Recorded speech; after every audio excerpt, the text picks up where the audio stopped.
The Caltharian Empire stretched across 47 star systems, like a jewel necklace scattered across the darkness of space. For 3,000 years, they had ruled this section of the galaxy without challenge. Their ships moved through the void with elegant grace, their weapons had conquered dozens of species, and their authority was absolute. No one questioned the Empire. No one dared. Admiral Fexnor stood on the bridge of his flagship, the Eternal Glory, and felt the familiar satisfaction of power. Behind him, a fleet of 300 warships emerged from faster-than-light travel in perfect formation. The display screens showed their destination, the border of human space, a small, insignificant territory that the Empire had ignored for decades. That ignorance was about to end. "All ships report ready, Admiral," his second officer announced. The young Caltharian's scales gleamed under the bridge lights, bright with excitement. This was his first military campaign. Fexnor nodded slowly. "Good. Begin scanning for human defensive positions." The Empire's intelligence reports had been clear. Humanity was a minor species, barely worth notice. They had perhaps 10 or 12 combat vessels, primitive things that used chemical rockets and outdated energy weapons. They controlled only 5 star systems, a pathetic empire compared to Caltharian glory. But those 5 systems contained resources the Empire wanted. Rare metals, habitable worlds, and mineral deposits worth billions. The High Senate had debated for months before authorizing this expedition. Some senators worried about provoking an unknown species. But the War Council had laughed at such concerns. Humans had no allies, no powerful weapons, and no reputation. They were farmers and builders, not warriors. "Admiral, we're detecting a single contact," the sensor officer called out. "One ship, holding position at the border marker." Fexnor turned to the main display. There, highlighted in red, sat a single human vessel. It was roughly the same size as a Caltharian cruiser, perhaps 200 meters long. Its design was strange, all angles and armor plating, with none of the graceful curves that marked civilized shipbuilding. "One ship?" Fexnor felt amusement ripple through his chest. "They send one ship to face 300? Laughter spread across the bridge. Even the junior officers joined in, their voices echoing off the crystalline walls. The communications officer was wiping tears from his eyes. "Perhaps they wish to surrender immediately," someone suggested. "Or perhaps they're simply mad," another officer added. Raised a hand, silencing the laughter. "Open a channel. Let's hear what these humans have to say before we destroy them." The communications officer worked his console. A moment later, the main screen flickered. The image of the human ship was replaced by a human face. She was female, with dark skin and hair tied back in a severe style. Her uniform was plain, marked only with simple insignia on the collar. Her eyes were calm, almost bored, as she looked directly at Fexnor. "This is Captain Sarah Chen of the United Human Space Force vessel Indomitable," she said. Her voice was flat, without emotion. "You have entered human territory without authorization. This is a violation of established border protocols." Fexnor smiled, showing his teeth. "I am Admiral Fexnor of the Caltharian Imperial Fleet. We do not recognize your claim to this territory. The systems beyond this point now belong to the Empire. Surrender your vessel, and you will be treated with mercy." Captain Chen's expression didn't change. She might have been discussing the weather. "You have 30 minutes to reverse course and exit human space. This is your only warning." The bridge fell silent. Fexnor stared at the human woman, certain he had misheard. "Warning? You dare threaten the Imperial fleet?" "Not a threat, Admiral. A warning. There's a difference." Chen glanced at something off-screen. "You now have 29 minutes and 40 seconds. Fexnor's amusement vanished, replaced by cold anger. "You are one ship. I command 300 vessels, each one more than capable of reducing your primitive craft to atoms. What could you possibly do against such force?" For the first time, Something flickered in Captain Chen's eyes. It might have been pity. "You're about to find out, Admiral. Choose wisely." The transmission ended. Silence filled the bridge of the eternal glory. Thexnor's officers stared at the now empty screen, shocked by the human's audacity. Finally, the second officer spoke. "Admiral, surely we're not going to take orders from that." "That creature?" Thexnor turned to his tactical officer. "Prepare the forward squadron. 12 ships should be more than sufficient. Disable their vessel and prepare boarding parties. I want that human captain brought to me in chains." "Yes, Admiral." Orders flowed through the fleet. 12 Caltharian warships broke formation and began accelerating toward the Indomitable. Each ship was a masterpiece of Imperial engineering, bristling with plasma cannons and protected by energy shields that could withstand tremendous punishment. Against a single human vessel, they were unstoppable. Thexnor watched the tactical display as his ships closed the distance. The human vessel didn't move. It simply sat there, maintaining position at the border. No weapons powered up, no shields activated, nothing. "They're not even attempting to defend themselves," the sensor officer reported, confusion in his voice. "Perhaps they've realized their mistake," Thexnor said. "Perhaps that captain is smarter than she appeared." The forward squadron reached weapons range. The squadron commander's voice came through the communication system. "Target locked, Admiral. Awaiting your orders." Thexnor leaned back in his command chair. He wanted to enjoy this moment. 3,000 years of Imperial dominance, and here was another species learning their place in the galaxy. "Fire at will. Disable only. I want prisoners." "Yes, Admiral. Firing in 3, 2. The count never reached 1. On the tactical display, a new contact appeared. It was small, barely registering on sensors. The Indomitable had launched something, a cylinder perhaps 3 meters long. For a moment, Thexnor thought it was a probe or communications buoy. Then the cylinder accelerated. It moved faster than anything Thexnor had ever seen. The numbers on the sensor display seemed wrong, impossible. 0.95 the speed of light. Nothing could move that fast. Not missiles, not torpedoes, not even light-speed communications drones. The cylinder crossed the distance between the Indomitable and the lead Caltharian ship in less than a second. The impact was soundless in the vacuum of space, but the explosion was not. The lead dreadnought simply ceased to exist. One moment it was there, a proud symbol of Imperial might. The next moment, it was an expanding sphere of plasma and radiation. The 3 ships nearest to it were caught in the blast, their shields overloading instantly. They tumbled through space, hulls glowing white-hot, atmospheres venting into the void. On the bridge of the eternal glory, every alarm began screaming at once. "Report!" Thexnor shouted, gripping his armrests. "What happened?" "Unknown weapon impact," the tactical officer stammered. "Energy release equivalent to a 50 megaton detonation. 4 ships destroyed. 4 ships!" Thexnor stared at the display. Where his forward squadron had been, there was now only debris and radiation. 8 ships remained, their commanders clearly in shock, their formations broken. The communications channel opened again. Captain Chen's face appeared, still calm, still emotionless. 26 minutes remaining, Admiral," she said simply. Then the channel closed. The bridge of the eternal glory was in chaos.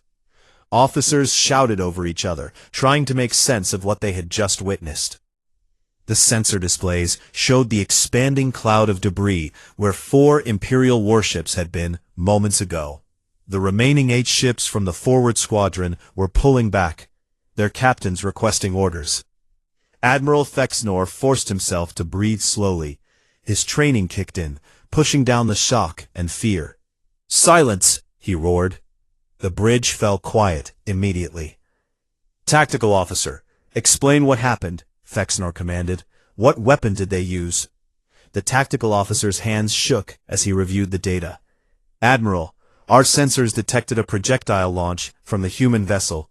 The object was small, perhaps 3 meters in length. It accelerated to 95% light speed using an unknown propulsion system. 95% light speed, Fexnor repeated. No missile could achieve such velocity. The energy requirements alone would be... The kinetic impact was devastating, the officer continued. At that velocity, even a small mass carries tremendous energy. When it struck the divine hammer, the conversion of kinetic energy to heat was catastrophic. Fexnor felt cold understanding wash over him. This wasn't an exotic energy weapon or some unknown technology. The humans had simply thrown a piece of metal very, very fast. Basic physics transformed into a weapon of terrible power. Can our shields stop such a weapon? He asked quietly. The tactical officer hesitated. No, Admiral. Our shields are designed to deflect energy weapons and slow incoming projectiles. Against something moving at near light speed, they would be useless. The projectile would pass through before the shields could even register the impact. Around the bridge, Fexnor saw fear in his officer's eyes. They had expected an easy victory. They had expected the humans to bow before imperial might. Instead, they had learned that their shields, their proud defenses, meant nothing against this enemy. Open communications with the human vessel, Fexnor ordered. Now. Captain Chen's face appeared on the screen almost instantly. She looked exactly the same, calm and patient, as if she had been waiting for this call. Yes, Admiral, she said. What was that weapon? Fexnor demanded. What technology allows such acceleration? Chen tilted her head slightly. Technology? Admiral, there's no exotic technology involved. We simply accelerated a tungsten rod to high velocity using a linear accelerator. Basic Newtonian physics. We just throw things very, very fast. That's impossible, Fexnor's second officer blurted out. The energy requirements are substantial, yes, Chen agreed.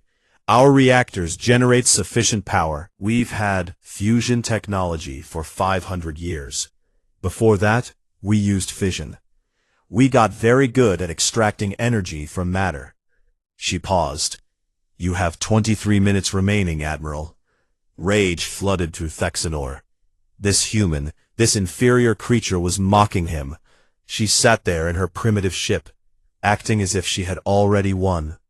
The Empire had not ruled the galaxy for 3,000 years by retreating from single enemy vessels. All ships, Fexnor announced across the fleet channel. Prepare to engage. Full weapons range. Concentrate fire on the human vessel. I want every plasma cannon, every missile, every weapon we have firing simultaneously. That ship cannot possibly defend against 300 vessels firing at once. Admiral, perhaps we should, his second officer began. Execute the order, Fexnor shouted. The tactical display showed 300 red icons, each representing a Caltharian warship, all turning their weapons toward a single blue dot. The Indomitable sat motionless, waiting. All ships report ready, Admiral, the tactical officer said. His voice was uncertain. Fire, Fexnor commanded. Space lit up with deadly light. Thousands of plasma bolts lanced across the void, each one carrying enough energy to vaporize a small building. Missiles streaked forward, their engines burning bright. The combined firepower of the Imperial fleet focused on one target, creating a wall of destruction that nothing can survive. On the tactical display, Fexnor watched the weapons approach the Indomitable. He allowed himself a small smile. The human vessel would be atomized, and this insult to the Empire would end. Then the human ship activated its defenses. Point defense lasers stabbed out from the Indomitable's hull, invisible to the naked eye, but clearly marked on sensors. They fired with inhuman precision, each shot perfectly calculated. Plasma bolts exploded harmlessly as the lasers detonated them before impact. Missiles were cut in half, their warheads erupting in brilliant flashes that looked beautiful and terrible against the darkness. But that wasn't all. The Indomitable was surrounded by a shimmering field, visible only when plasma bolts struck it. Magnetic fields, Fexnor realized, powerful enough to deflect charged particles. The few plasma shots that got past the laser defense were simply pushed aside, curving away from the hull like water flowing around a stone. For 30 seconds, the Imperial fleet poured everything it had at the human vessel. For 30 seconds, the Indomitable shrugged off the assault as if it were nothing more than rain. Then the human weapons fired back. The Indomitable didn't use plasma weapons. It didn't use missiles. Instead, railgun rounds erupted from its hull, each one a solid slug of metal, accelerated to 80% light speed. They crossed the distance to the Imperial fleet in heartbeats. The first Caltharian ship to die was the Glorious Dawn, a cruiser positioned at the fleet's edge. The railgun round punched through its shields without slowing, through its armor like it wasn't even there, and out the other side. The ship broke apart, explosions rippling along its length, as atmosphere vented and reactors overloaded. Then the Indomitable fired again, and again. Each shot was precisely aimed. Each one struck a different target. Caltharian ships began dying, one after another, their shields useless against weapons that turned armor into mist. "Evasive maneuvers!" Fexnor screamed. "All ships scatter! Get out of range!" The Imperial fleet broke formation, ships racing in all directions, their captains panicking. But the Indomitable wasn't finished. From weapon ports along its hull, beams of pure energy lanced out. Not plasma, something else. Gamma radiation, the sensors reported, particle beams, weapons that moved at light speed, impossible to dodge, cutting through ships like a blade through flesh. "Admiral, we've lost 37 ships, the tactical officer reported, his voice breaking. 42, 50. The tactical display was a nightmare of red icons winking out, each one representing hundreds of lives, centuries of tradition, billions in resources, all being destroyed by a single enemy vessel. "Order the fleet to withdraw," he commanded. "Maximum speed. Get us out of here." The order went out. The proud Imperial fleet, 300 ships strong when it arrived, began running. Their elegant forms turned away from the border, engines burning at full power, desperate to escape. But the Indomitable pursued. The human vessel moved in a way that defied understanding. One moment, it was at the border. The next moment, it appeared kilometers away, as if it had teleported. Then it appeared again, and again, always behind the fleeing Caltharian ships, always perfectly positioned. Captain Chen's voice came over an open broadcast, audible to every ship in both fleets. "You're wondering how we're moving," she said calmly. "We call it Tactical FTL, short-range jumps using modified Al-Kabir principles. We can't go far, but we can appear exactly where we need to be." Another Caltharian ship exploded, then another. "Humanity has been refining warfare for 10,000 years, Chen continued, her voice almost conversational. "We've fought 2 world wars. We've nearly exterminated ourselves 3 times. We've spent 5 centuries studying how to kill efficiently, how to survive anything, how to win against impossible odds." The Indomitable fired again. 3 more ships died. "The vessel you're facing isn't even one of our frontline warships," Chen said. "The Indomitable is a border patrol vessel. We have 847 ships in active service. Most are significantly more advanced than this one." Fexnor heard gasps around the bridge. 800 ships. The intelligence reports had said a dozen at most. "You came here expecting prey," Captain Chen said. "But humanity doesn't build warships, Admiral. We build apex predators, and you just woke one up." She paused. "I suggest you keep running. I'll give you a head start." The transmission ended. On the tactical display, the Indomitable stopped pursuing. It simply held position, watching the Imperial fleet flee into the darkness. Fexnor slumped in his command chair. Around him, his officers were silent, their faces pale. In less than an hour, they had lost 68 ships. 68 ships to a single enemy vessel that hadn't even been scratched. And somewhere behind them, that vessel waited patiently, like a predator watching wounded prey run. The Imperial fleet ran through the darkness of space, their elegant formations abandoned in favor of pure survival. Admiral Fexenor watched his tactical display with growing horror as the numbers continued to climb. 68 ships destroyed, 68 crews dead, and behind them, silent and patient, the human vessel waited. "Status report," Fexenor demanded, his voice hoarse. His second officer looked up from his console, scales pale with stress. "All surviving vessels are maintaining maximum speed. We're heading toward the Carthax system.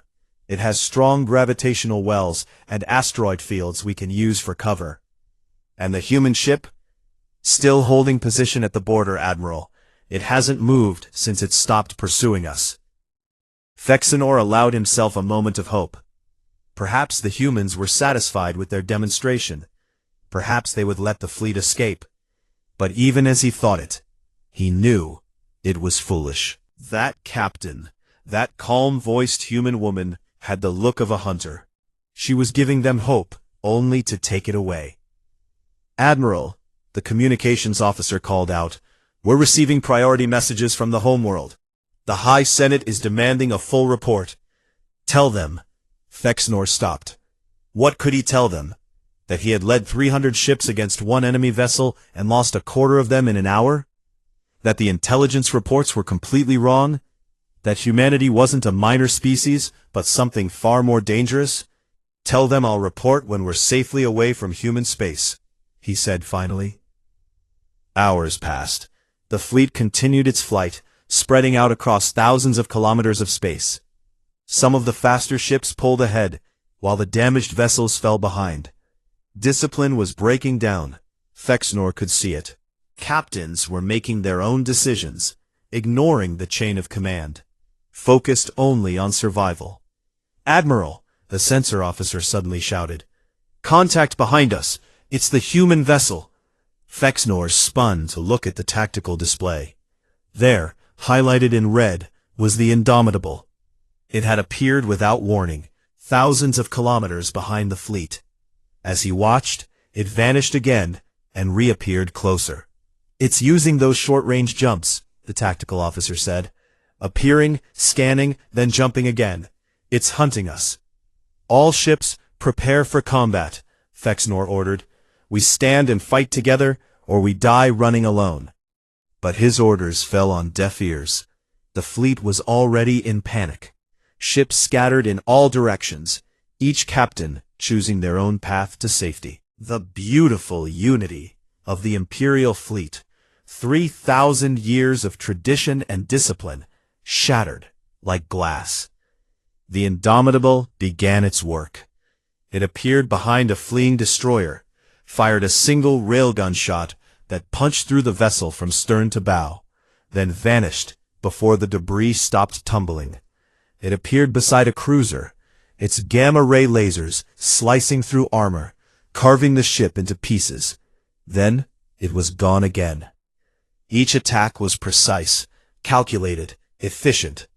The human vessel never stayed in one place long enough to be targeted. It appeared, killed, and vanished, over and over. It was like watching a shark moving through a school of fish, Fexenor thought. No wasted motion, no hesitation, just perfect, terrible efficiency. 83 ships destroyed, the tactical officer reported, his voice numb. 90. 100. Fexenor's hands clenched the armrests of his command chair. This was impossible. The Empire had faced rebellions, had fought wars against coalitions of dozens of species, but never had they faced anything like this. Never had a single enemy vessel hunted an entire fleet with such casual brutality. The communications channel opened. Captain Chen's face appeared, and Fexenor wanted to scream at the sight of her calm expression. "Admiral," she said, "I want you to understand something. This isn't personal. Your crews are dying because your government made a choice. They chose to invade human territory. They chose to threaten our colonies. They chose this. "We surrender," Fexnor shouted. "Stop this! We surrender!" Shen shook her head slowly. "I'm not accepting surrender yet, Admiral. Not until you understand." Another ship exploded on the tactical display. Then another. "You asked what humanity is," Chen continued. "We're the species that survived the Black Death. We're the species that endured 2 world wars, where we killed each other by the millions. We're the species that developed nuclear weapons and came within minutes of exterminating ourselves multiple times." The Indomitable appeared on the display, fired, killed another ship, and vanished. "We've spent our entire history fighting," Chen said. "Fighting nature, fighting disease, fighting each other. Do you know what the greatest human military minds studied, Admiral? They studied defeat. They studied every way an enemy could kill them, every way a battle could be lost, and they designed systems to prevent it." Fexnor watched helplessly as his fleet died around him. Ships that had been in service for centuries, ships that had conquered star systems, ships that represented the pinnacle of Caltharian engineering, all falling before a single human vessel. "Humanity doesn't fight with honor," Chen said. "We fight to win, and we fight to survive." Every weapon system on this ship was designed by people who understood that war isn't a game, it's survival. And we got very, very good at surviving. The tactical display showed only 200 ships remaining. 200 out of 300. In less than 6 hours, the Indomitable had destroyed a third of the Imperial fleet. "You asked what one ship could do against 300, Chen said. She looked directly at the camera, and for the first time, Fexnor saw emotion in her eyes. Not anger, but something colder. Determination. "You're seeing the answer, Admiral. One human ship can break your fleet because we built it to do exactly that. We built it to face impossible odds and win anyway." Fexnor's second officer was quietly weeping at his station. Around the bridge, other officers stared at their displays in shock. They had trained their entire lives for war, had learned the proud traditions of Imperial combat, and none of it mattered. The humans fought by different rules. No, Fexnor realized. They fought with no rules at all. Only results. "I'm going to give you a choice now," Chen said. "You can continue running, and I'll continue hunting you until none of your ships remain. Or you can order your fleet to power down weapons and engines. You can surrender properly. If you choose surrender, I'll stop killing your people." "And if we surrender?" Fexnor asked, hating the defeat in his voice. "Your crews will be treated according to the laws of war. You'll be given food, water, medical care. Your wounded will be tended. You'll be transferred to a neutral station where the Empire can retrieve you." Chen paused. "But you'll carry a message back to your government.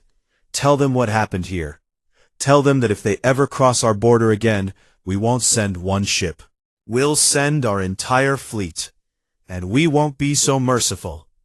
Merciful, Fexnor thought bitterly. She called this merciful. 100 ships destroyed, thousands dead, and she considered this mercy. But looking at the tactical display, at the remaining vessels fleeing in terror, he knew she was right. She could have killed them all. Fexnor stopped, swallowed his pride, and continued.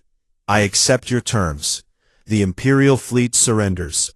Transmit the order to all your ships," Shen commanded. "Power down weapons and engines. Any ship that fails to comply will be destroyed." Fexnor gave the order. Across the fleet, one by one, Caltharian warships went dark. Their weapons powered down, their engines shut off, leaving them drifting in space, helpless, defeated. The Indomitable appeared in the middle of the fleet, and Fexnor tensed, expecting more death. But the human vessel simply held position, its sensors sweeping across the surrendered ships, verifying compliance. "You've made the right choice, Admiral," Chen said. "Coordinates are being transmitted to your navigation systems. Proceed to those locations for prisoner transfer. Any deviation will be considered hostile action." The transmission ended. Fexnor sat in silence, staring at the empty screen. Around him, his bridge crew slowly returned to their duties, moving like people in a dream. Outside, the remnants of the proud Imperial fleet began the slow, shameful journey to captivity. 217 ships remained from the original 300. 83 had been destroyed by a single enemy vessel. The greatest military disaster in 3,000 years of Imperial history. And it had taken less than a day. Fexnor thought about the human captain's final words. If they ever crossed the border again, humanity wouldn't send one ship. They'd send their entire fleet. 847 warships, each one potentially as deadly as the Indomitable. For the first time in his life, Admiral Fexnor understood true fear. The Caltharian homeworld, Calthar Prime, was a planet of crystalline towers and ancient beauty. For 3,000 years, it had stood as the heart of the Empire, untouched by war, secure in its dominance. But today, the emergency session of the Imperial Senate met in a chamber filled with fear and confusion. High Senator Vexara stood at the central podium, her scales shifting from blue to deep purple, a sign of severe stress among her species. Around her, the 100 senators of the Empire watched holographic displays showing the same impossible data over and over. 300 ships, she said, her voice barely controlled. We sent 300 ships to claim human territory. 83 were destroyed. The remaining vessels surrendered to a single enemy warship. Murmurs spread through the chamber. Some senators denied the data, claiming it must be false, a malfunction in the communication systems. Others sat in stunned silence, unable to comprehend what they were hearing. The sensor logs have been verified, Vexara continued.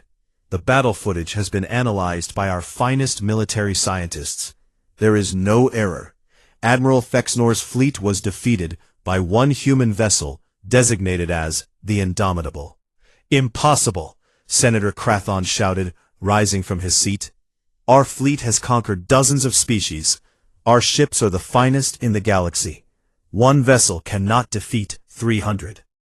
And yet it did, Vexara said quietly. She gestured, and the holographic display changed. Now it showed footage from a Caltharian ship's external cameras. The senators watched in horror as a small projectile, barely visible, struck an Imperial dreadnought.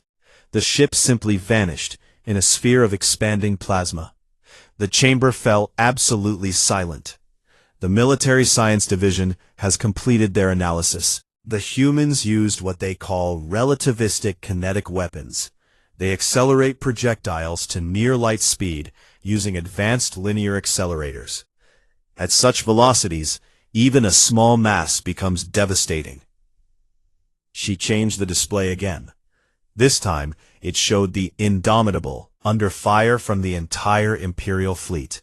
Thousands of plasma bolts struck its defenses, and all were deflected or destroyed. Their defensive systems are equally advanced, Vexara continued.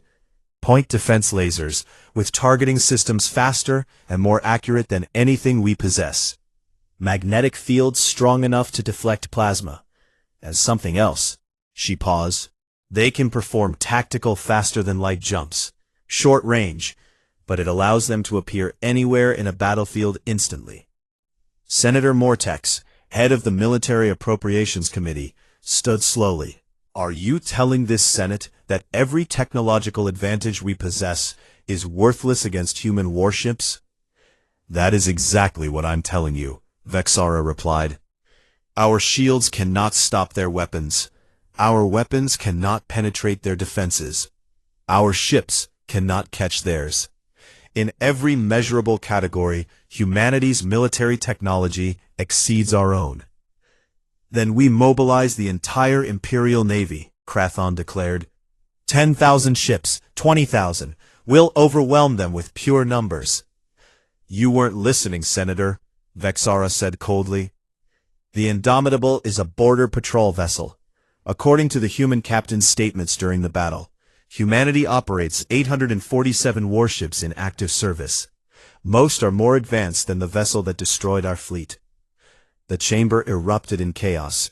Senators shouted over each other, some demanding immediate war, others calling for retreat. Vex-Ara let them argue for several minutes before calling for order.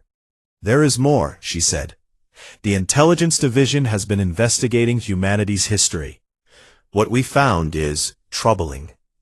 She brought up new data on the displays. Images of Earth, a blue and green world, appeared. Then images of destruction, cities in ruins, mushroom clouds rising over landscapes, footage of massive armies clashing. "Humanity has been spacefaring for only 500 years, Vex-Ara explained. But their species has existed for over 10,000 years. And for most of that time, they fought each other, constantly. Wars involving millions of soldiers, weapons capable of destroying their entire civilization. They nearly exterminated themselves at least 3 times with something called nuclear weapons." She let that sink in before continuing. "Do you understand what this means?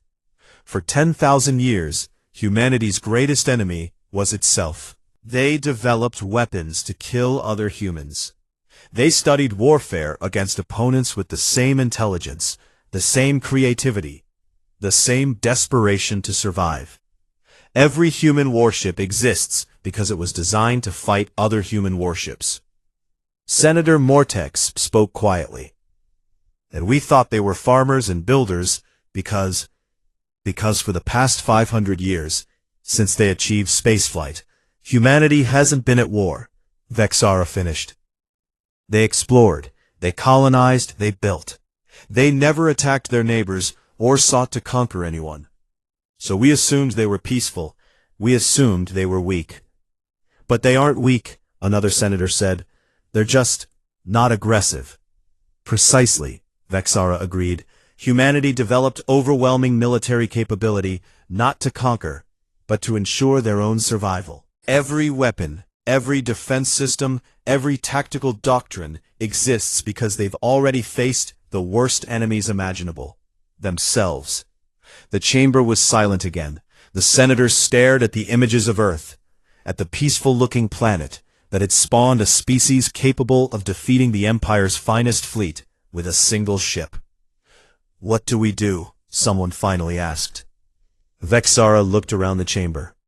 "The military council is split. Admiral Korvax wants to mobilize every ship we have and strike human space with overwhelming force. Grand Admiral Thessa believes such an action would be suicide and is calling for immediate withdrawal and diplomatic negotiations." "Negotiations?" Krathon sputtered. "With these monsters?" "They're not monsters, Senator," Vex-Ara said. "They're just very, very good at war. And they gave us a choice. Admiral Thexnor chose surrender, and they honored it. Human forces are currently transferring our captured crews to neutral stations with full medical care. They could have killed everyone. They chose not to." She paused, then added, "Captain Chen's final message to Admiral Thexnor was clear. If we cross their border again, they won't send one ship, they'll send their entire fleet, and they won't show mercy a second time." The debate raged for hours. The hardliners demanded war, unwilling to accept that the Empire could be defeated. The pragmatists argued for peace, pointing to the tactical displays that showed just how outmatched the Imperial fleet was. Neither side could convince the other. Finally, High Chancellor Vakmar, the Emperor's voice in the Senate, rose to speak. The chamber fell silent immediately. The Chancellor was ancient. His scales faded to gray, but his eyes were sharp. "This Senate will vote on 2 proposals," he said. "First, do we authorize further military action against humanity? Second, do we open diplomatic channels to negotiate a formal peace treaty?" The votes were close, but pragmatism won. The Empire would not attack human space again. Instead, they would seek peace. As the senators filed out of the chamber, Vex-Ara remained at the podium, staring at the tactical displays. She thought about the human captain, calmly explaining her weapons as she destroyed ship after ship. She thought about a species that had survived 10,000 years of fighting itself and emerged stronger. The Empire had ruled unchallenged for 3,000 years. But that era, Vexara realized, was over. Humanity had entered the galactic stage, and nothing would ever be the same. Across the Empire, word of the defeat spread. Some viewed it with disbelief, others with fear. But in the military academies, among the officers and strategists, a new understanding emerged. The galaxy was larger than they had imagined. Humanity was not weak, and the Empire's dominance was not guaranteed. In the darkness of space, along the border between human and Caltharian territory, the Indomitable maintained its patrol. Captain Sarah Chen sat in her command chair, reviewing reports. The captured Caltharian crews were being processed according to protocol. Medical teams were treating the wounded. Everything was proceeding as it should. Her tactical officer approached. "Captain, we're receiving long-range communications from Fleet Command. They're asking if we require support." Chen smiled slightly. "Tell them negative. The situation is under control." "Aye, Captain." Chen looked at the main display, showing the border and the vast expanse of Caltharian space beyond. She hoped the Empire would choose wisely. She hoped they would take the warning and leave humanity alone. But if they didn't, if they came back, well, the Indomitable would be waiting. 3 weeks after the Battle of the Border, as it was being called throughout the galaxy, Ambassador Maria Rodriguez stood before the Imperial Senate of Calthar Prime. She was the first human to ever set foot in this chamber, the first of her species to be granted audience with the Empire's ruling body. The chamber was magnificent, built from crystal that caught and reflected light in 1,000 colors. But Rodriguez barely noticed the beauty. She saw only the faces of the senators, saw the mixture of fear, curiosity, and barely concealed hostility in their expressions. High Senator Vexara gestured for her to approach the central podium. Rodriguez walked forward, her footsteps echoing in the vast space. She carried no weapons, wore no armor, just a simple diplomatic uniform. But every senator in the room knew what she represented. She was the species that had shattered the Imperial fleet with a single warship. "Ambassador Rodriguez," Vexara said formally, "the Empire acknowledges your presence and grants you the right to speak." "Thank you, High Senator," Rodriguez replied, her voice calm and professional. "I come bearing a message from the United Human Space Force and the Earth Coalition government." She activated a holographic display, and data began appearing in the air above the podium. Numbers, specifications, technical readouts. The senators leaned forward, studying the information. As of this moment, humanity operates 847 warships in active service, Rodriguez said. These vessels range from patrol cruisers, like the Indomitable, to dreadnoughts 3 times that size. Each one is equipped with advanced weapon systems, including relativistic kinetic weapons, directed energy weapons, and tactical FTL capability. She paused, letting the information sink in. She saw some senators going pale, their scales shifting to colors that indicated shock.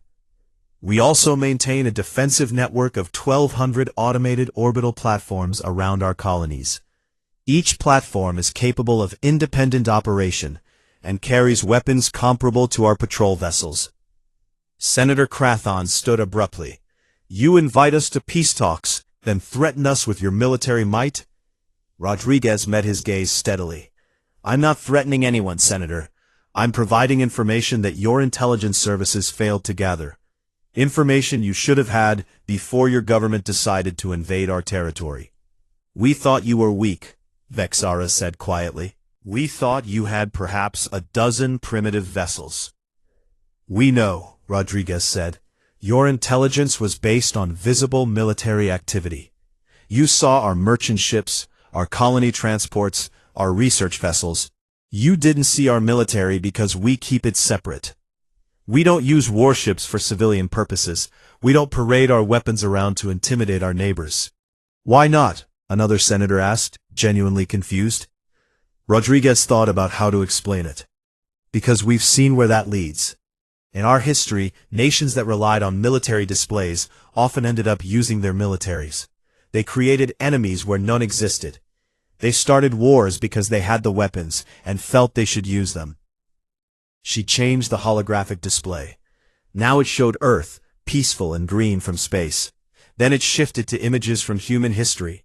The mushroom clouds, the ruined cities. The mass graves. These are images from our world wars, Rodriguez explained. Conflicts where we killed each other by the millions. We developed weapons that could destroy our entire civilization. Nuclear bombs, biological weapons, chemical agents. We came within minutes of total extinction several times. The senators stared at the images in horror. These weren't theoretical weapons or ancient history. These were recent events, barely 500 years old in some cases. We learned something from those wars, Rodriguez continued. We learned that having powerful weapons doesn't make you safe. It makes you dangerous, even to yourself. So when we finally achieved peace on Earth, when we finally stopped fighting each other, we made a decision. We would maintain military strength, but we would never use it aggressively. That makes no sense, Senator Mortex said. Why build such weapons if you won't use them? Because we will use them, Rodriguez corrected, to defend ourselves, to protect our colonies, to ensure our survival, but only for defense. We don't conquer. We don't expand through force. We don't believe in imposing our will on other species. She looked around the chamber, meeting the eyes of as many senators as she could. That's why you never knew about our military strength. You never attacked us before, so you never saw it. If your fleet had respected our borders, if you had approached us diplomatically, you would never have known about the Indomitable, or any of our other vessels. But now we know, Vexara said. Now the entire galaxy knows. How does that change things? Rodriguez smiled, though there was no humor in it. That depends on you. We're here today to negotiate a formal treaty, non-aggression, mutual recognition of borders, trade agreements if you're interested. We want to be neighbors, not enemies. And if we refuse, Krathon demanded. Then we maintain the status quo, Rodriguez said simply. Your ships stay on your side of the border. Our ships stay on ours. We go our separate ways. But understand this, Senator. If you cross our border again, if you threaten our colonies again, the response won't be one ship. Captain Shen was very clear about that. The chamber fell silent. Rodriguez could see the senators processing this, weighing their options. Finally, Vexara spoke. You said other species are seeking alliances with humanity. Is this true? Rodriguez nodded. 7 governments have contacted us in the past 3 weeks. They've all heard about what happened at the border. Some are asking for defensive pacts. Others want to purchase human military technology. And what have you told them? That we're not interested in selling weapons. But we are willing to sign mutual defense treaties with species who share our values. Peaceful expansion, respect for sovereignty, protection of civilians in warfare. Vexara's scales shifted to a thoughtful green. You're building an alliance bloc. No, High Senator. We're accepting friendship from those who offer it. There's a difference. Rodriguez paused. The Empire can be part of that friendship, if you choose. We don't hold grudges. What happened at the border was unfortunate, but it's over. Your fleet surrendered, and we honored that surrender. Your crews are being returned unharmed. We can move forward from here. Why? Mortex asked. Why offer us peace after we attacked you? Rodriguez considered her answer carefully. Because we remember our own history. We remember what endless war cost us. We remember the millions who died because leaders chose pride over pragmatism, revenge over reconciliation. We won't make those mistakes again. She gestured to the holographic display, bringing up new images. These showed human colonies, children playing in parks, families working in fields, cities bustling with life. "This is what we want to protect," she said. "Not territory, not resources, people, lives, futures. We'll fight to defend these things, but we won't fight to expand them at someone else's expense. There's enough galaxy for all of us." The senators began discussing among themselves, their voices creating a low murmur that filled the chamber. Rodriguez waited patiently, knowing this decision couldn't be rushed. The Empire had ruled for 3,000 years. Accepting equality with a species they had considered inferior would be difficult. Finally, Vexara called for order. "The Senate requires time to deliberate. Ambassador Rodriguez, you will be granted quarters in the diplomatic sector. We will reconvene in 3 days with our decision." "Of course, High Senator," Rodriguez said, bowing slightly. As she left the chamber, Rodriguez felt the weight of 1,000 eyes watching her. She was the face of humanity here, the representative of a species that had proven it could fight, but chose not to. The next few days would determine whether the Empire could accept that paradox. Meanwhile, across the galaxy, word continued to spread. Humanity, the quiet species from Sol system, the farmers and explorers who had never sought conflict, possessed a military that could challenge the greatest empire in the known galaxy. The political landscape was shifting, alliances forming and reforming as species reassessed their relationships with Earth. Back in human space, Captain Sarah Chen received orders to maintain her patrol. The Indomitable continued its watch at the border, a silent reminder of what would happen to those who threatened humanity. But Chen found herself hoping she would never need to fire her weapons again. The battle of the border had been necessary, but that didn't make the deaths any easier to bear. In her private quarters, she reviewed the casualty reports from the Caltharian fleet. Over 30,000 lives lost. 30,000 people who had followed orders, who had trusted their leaders, who had believed they were doing the right thing. She hadn't wanted to kill them, but they had given her no choice. Her communications officer's voice broke through her thoughts. "Captain, we're receiving a transmission from Fleet Command. It's marked priority." "Put it through," Chen said. Admiral Kowalski's face appeared on her screen. The old man looked tired but satisfied. "Captain Chen, I wanted to inform you personally. The Senate has voted to approve the treaty with the Caltharian Empire. Formal peace has been established." Chen felt tension she didn't know she was carrying drain away. "That's good news, sir." "It is," Kowalski agreed. "Your actions at the border bought us the peace we needed, Captain. You showed them we could fight, but more importantly, you showed them we could show mercy. Both were necessary." "I just did my duty, sir." "You did more than that," Kowalski said.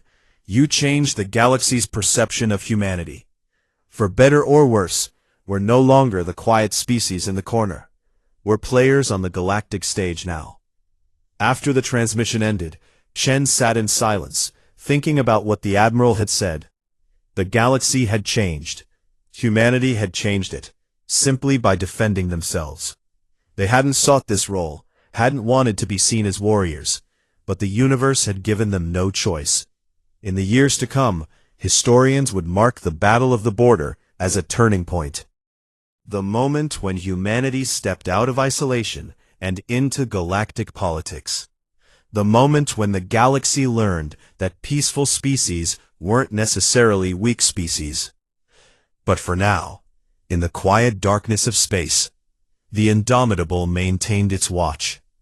Captain Chen and her crew stood ready, hoping for peace, but prepared for war. They were humanity's shield, the proof that kindness required strength to survive.